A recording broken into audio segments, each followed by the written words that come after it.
Alola Pokemon trainers, this is GatorX, and today I'll be talking about potential returning characters for Pokemon Ultra Sun and Moon. Before I begin, I just want to remind you to check out my last video which got destroyed by the new YouTube. Also, I'm back to doing reviews on my other channel. I just did one on Netflix's Death Note, so I'll have those linked in the description below. With that taken care of, let's begin. Now, in Sun and Moon, we were treated to a few familiar faces. Some unexpected and others gladly welcomed. As Ultra Sun and Moon draws closer, I feel it's time to discuss which characters should visit Alola in these games. So let's start the list with number 5, Usean. Last year was the year of Kanto, and now it's the year of Johto. In fact, Alola is already set right up to have some more connection to Johto with Malie City. Out of the many characters from Johto, I think Usean would be the most likely to be encountered in Ultra Sun and Moon. I don't think it would be likely for Suicune to walk on water all the way to the Alola region, but at the very least, I'd expect Usean to want to research for secrets for other legendary Pokemon. Perhaps we could even see him in Malie City's library, brushing up on some Alola lore. I would also love to see some other characters from Johto make an appearance in Ultra Sun and Moon. Maybe we could see Morty, or Whitney. Number 4.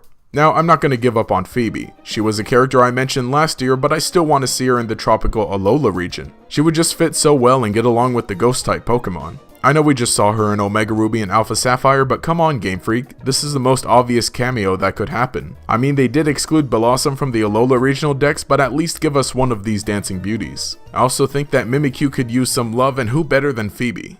Number 3. Chantal. Seeing both Grimsley and Colress in Sun and Moon was a pretty big surprise. Guess it means they're preparing us for Gen 5 remakes on the Switch. But then, it got me thinking of more Unova natives that we could see in Ultra Sun and Moon. Chantal does seem like the type to rarely leave the library, but hey, Grimsley took a step away from his gambling addiction to chillax in Alola, so maybe they both decided to get some fresh air. She does also read a passage in a novel she wrote that describes a scenario resembling the phenomenon that is Ash Greninja. I feel like that was something kind of just forgotten about, so if there's any kind of connection at all, I want to know. She is a character who visits Cynthia at her villa in Undella Town, and Cynthia's already made her way to Alola, so maybe Chantal joined her. Also, this is yet another ghost-type trainer that I've mentioned on this list, but it's only because Alola has so many ghosts. I mean, like, dang.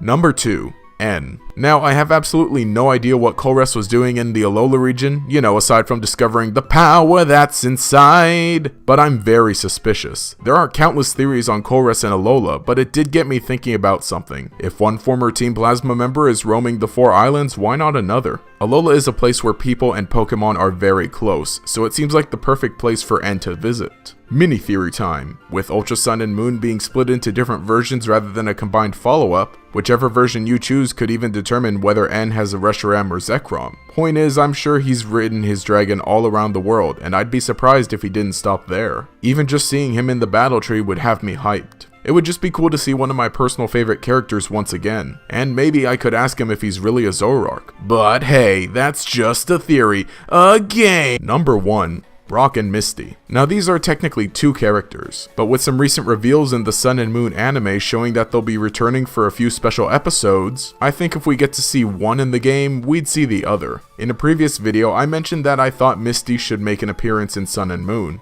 I thought it would make sense for the 28th anniversary and make some sense for Misty being a water type trainer. That didn't end up happening, but again with the recent anime news, I think there's a possibility that both Brock and Misty could be seen in Ultra Sun and Moon, whether it be just as regular NPC guest appearances or in the battle tree. They could even potentially be the ones who give you the Steelix and Gyarados respectively. You know, because we're gonna have to collect every single one all over again? Anyway, that's all I've got for this top 5, but let me know what you think. Are there any other characters that you think should make an appearance in Ultra Sun and Moon? Leave a comment below and we'll continue the discussion down there. Also, remember to leave a like and subscribe if you enjoyed the content. You can enable notifications by clicking the bell icon next to the subscribe button. This will make sure you see each new video as it comes out and will make you a member of the Chingling Squad. Anyway, this has been GatorX. Have a nice day.